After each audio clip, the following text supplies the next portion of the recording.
Hello and welcome. I've been putting this video off for quite some time.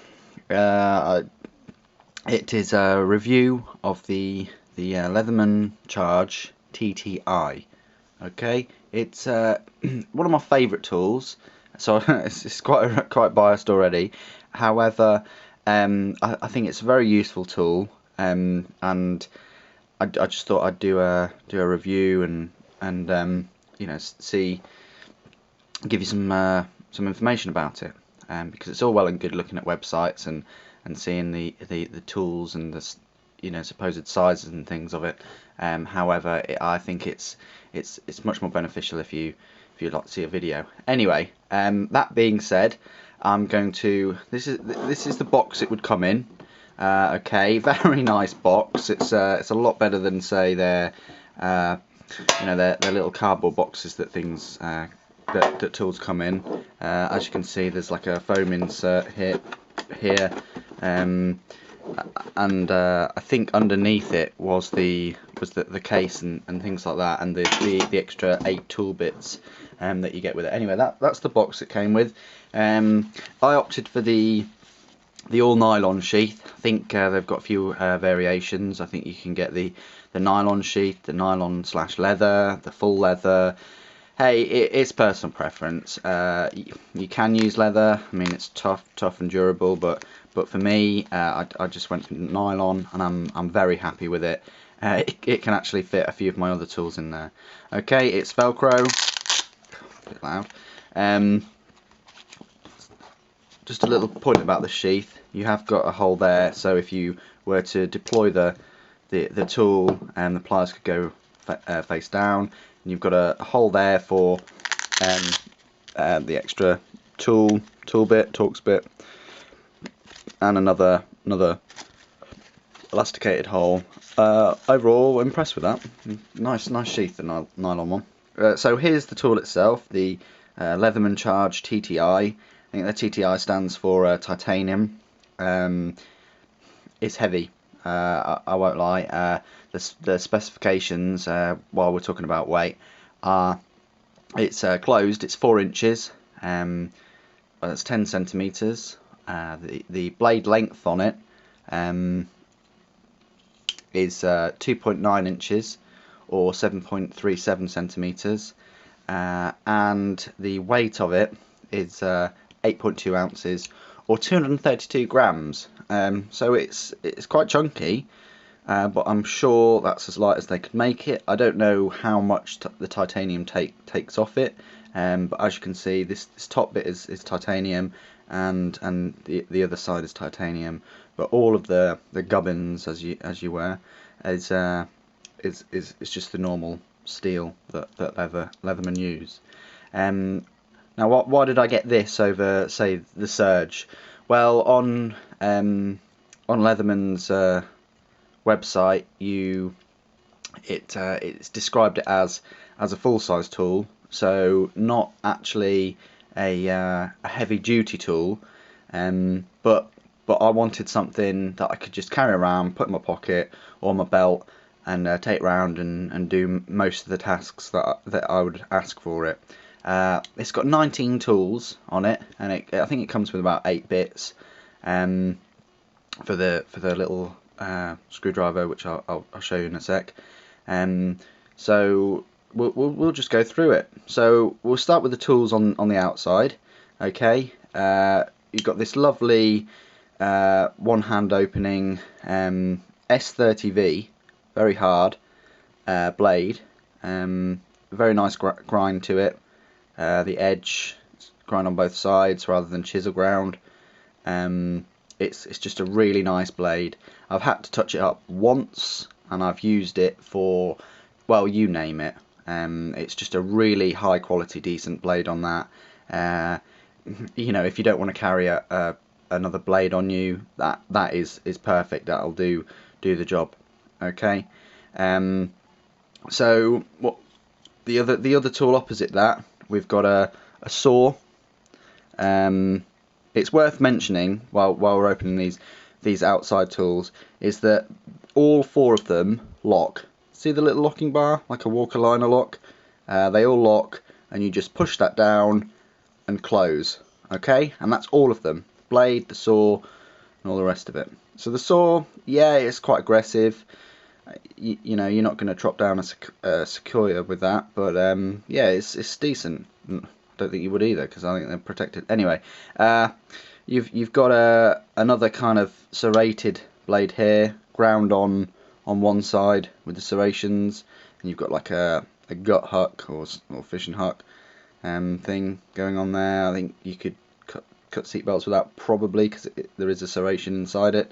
Again, one-handed opening, and it locks into place. And while we're still on that side, the opposite to the serration, we've got a diamond file. Yeah, you could sharpen a blade on that, of course. Yeah, I find it more useful to kind of grind away at some kind of metal nail or what have you. Then the opposite side, you've got a wooden file. Again, locks into place. We'll deploy the tool. And it's nice. It's nice and loose. It's not spring loaded or anything. You can see I've used it a fair bit. Needle nose pliers, hard wire cutters. You've got a crimper in there. You've got you know, regular pliers. You know, it will do the job. You know, well, it's decent. It's solid. It's decent. It'll take some force. That's the main purpose of the tool, I'd say. You know, it might not replace your trusty pliers, but if you know, you can take this around and you've got options, and that's what it's about. You've got many options of different tools on this thing, so it will, any tasks you know, it's probably get the job done. Okay, but that's the primary function of this tool, I would say, and it's got a very good set of pliers on it. Okay, so while we're in here, we've got a few more tools in the handles. You've just to mention, you've got this. You can sit this tool down, and you've got kind of like a measured ruler in, I think, inches and centimeters. That could be quite useful. You've got this screwdriver. All these tools inside lock into place as well, and you just release it by pressing the lock bar in and moving the tool round. But this has got a small Phillips screwdriver and then a flathead screwdriver, and like I said, it comes with about 8 bits, so that's all a bonus. You've got this can opener, just their normal can opener they put on things, quite useful. And then we've got this kind of wedge. Again, that could be a screwdriver, maybe, like a large flathead. And you've got these nice pair of scissors. Does the job. Spring bar on there. Yeah, they're useful pair of scissors. They're quite solid on the pin. They do the job quite well. Again, they lock up, so I have to put them back. And finally, you've got this very small screwdriver, and I think it's got a flat bit if you pull it out and transform it, kind of thing. Okay, so yeah, you've got a lot of options there, a lot of options. It's excellent little tool in my opinion.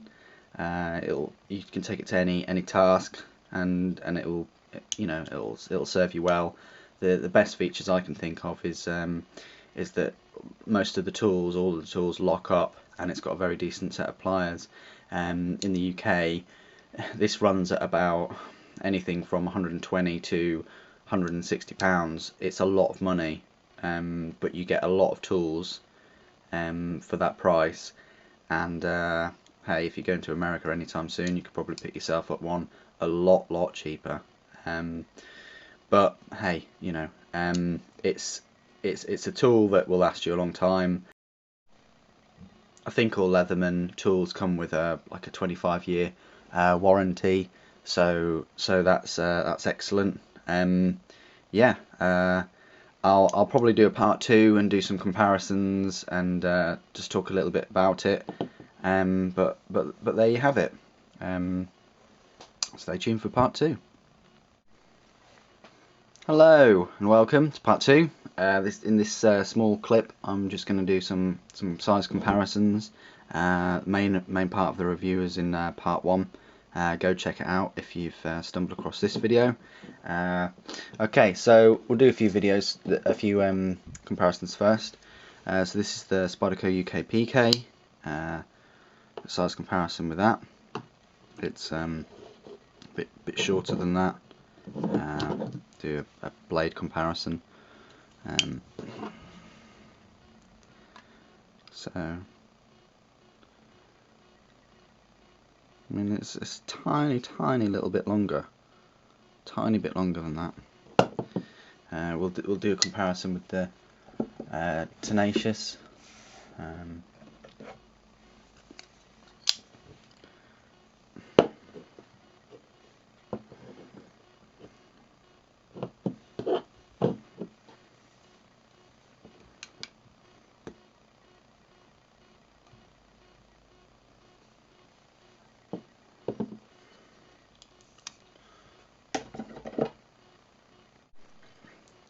And we'll do a comparison with two of Leatherman's own multi-tools. This is the Leatherman Squirt PS4. Just to give you some idea how small this thing is compared to it. Deployed.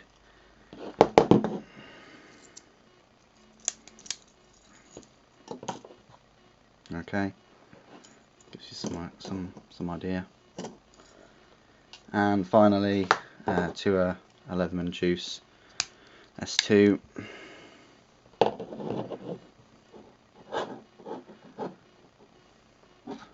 As you can see, full size, pocket size, they say. I don't have a Surge, but it is bigger than the Charge, but that's a heavy duty tool. If you're on the fence of getting these two, obviously just ask yourself, what's the primary function of them, and will you be doing quite hard tasks? Just a shout out to Nut and Fancy. He's got a load of nice videos talking about philosophy of use, about multi-tools. But yeah, I mean, if you can only sink a certain amount of money on a multi-tool, and you're umming and ahhing about a larger one, compared to a medium one, one of the questions I'd ask myself is do I need it for work? Well, yeah. And will I be carrying it around every day? Yeah. Hint. This is heavy. This is a lot lighter. But obviously this could deal with many more things than this one could in a day, and you've got that added benefit of that really nice S30V blade. So the weight of it, 230 grams. You with that 230 grams, you're knocking off the weight of a knife. You don't necessarily need to take a knife with you if you have one of these. Okay, just something to think about. Okay, well, finally, just for comparison's sake, we'll do a little comparison with a little pen knife. Okay, so this is a Huntsman, so it's a little bit thin, thinner than a Huntsman, but yeah. Okay, if you've enjoyed this two-part review on this tool, comment, rate, and subscribe, and thanks for watching. Take care.